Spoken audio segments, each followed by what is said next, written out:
احمد ہمارا پرانا پڑوسی تھا۔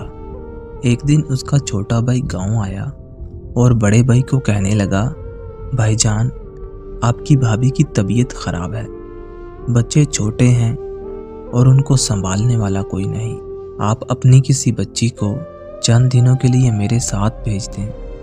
احمد نے چھوٹے بھائی کی پریشانی کو دیکھتے ہوئے اپنی بیٹی گل لیلا کو اس کے چاچا کے ہمراہ شہر بھیج دیا۔ لیلا شہر آ کر بہت خوش ہو گئی۔ اسلام آباد ایک بڑا شہر تھا، جبکہ وہ ہمیشہ سے دیہات میں رہی تھی۔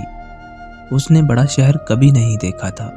وہ دل لگا کر اپنی چاچی کی تیمارداری کرنے لگی، ساتھ ہی گھر کا بھی بہت خیال رکھتی تھی۔ اس دوران اس کے چاچا کے ایک جاننے والے نے کہا، اسلم، اگر تمہاری نظر میں کوئی معقول رشتہ ہوا تو بتانا، کیونکہ میرا بیٹا شادی کرنا چاہتا ہے اور کوئی مناسب گھر نہیں مل رہا۔ پہلی بیوی کو چھوڑ دیا ہے، دولت اور سب آسائش کا سامان ہے، لیکن گھر کو سنبھالنے والی نہیں ہے۔ اس کو کسی نیک سیرت اور سلیقہ مند لڑکی کا رشتہ چاہیے۔ لڑکا کیا کرتا ہے؟ اسلم نے سوال کیا۔ لڑکا نہیں، بلکہ 30 برس کا جوان ہے اور افسر ہے۔ پہلی بیوی سے علیحدگی ہو گئی ہے۔ تمہاری نظر میں کوئی مناسب رشتہ ہے تو بتا دو۔ اسلم نے پل بھر سوچا اور کہا، میری بھتیجی آج کل گاؤں سے شہر آئی ہوئی ہے، لڑکے والدہ اور بہنوں کو لے کر آؤ، اگر پسند آئے تو بات پکی سمجھنا۔ اگلے دن وہ شخص اپنے بیٹے عرفان، اپنی بیوی، اپنی بیٹیوں کو لے آیا۔ گل لیلا کا چاچا خوش تھا کہ اتنے امیر لوگوں سے رشتہ داری کا موقع مل رہا ہے، ورنہ غریب لوگوں کے گھر تو غریبوں کے ہی رشتہ دار آتے ہیں۔ ادھر لیلا کا رشتہ اس کے والد نے اپنے بڑے بھائی حامد کو دیا ہوا تھا۔ یہ بات اسلم جانتا تھا، لیکن دولت کی چمک نے اس کی آنکھوں پر پٹی باندھ رکھی تھی۔ عرفان کی بہن اور ماں نے گل لیلا کو دیکھتے ہی ہاں کر دی اور منہ بھی میٹھا کر دیا۔ یہ لوگ خوشی خوشی واپس چلے گئے۔ کچھ دنوں بعد وہ شادی کے لیے اصرار کرنے لگے۔ اسلم نے ان کو تسلی دی کہ پہلے اپنے بھائی کو بتا دوں، پھر تاریخ دوں گا۔ بڑے بھائی کو تو ابھی رشتے کا علم ہی نہیں ہے۔ گل لیلا بیچاری چپ چاپ رونے لگی کہ چاچا نے جان بوجھ کر رشتہ کر دیا۔ عرفان کے گھر سے جو مٹھائی اور شگن آیا تھا وہ چاچا نے رکھ لیا۔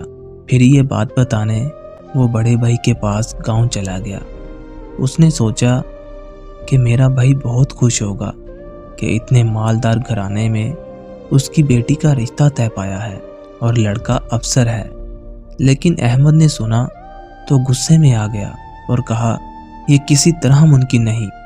لیلا بیٹی کا رشتہ میں نے بڑے بھائی کے لڑکے کو دیا ہے اور تم یہ بات جانتے ہو۔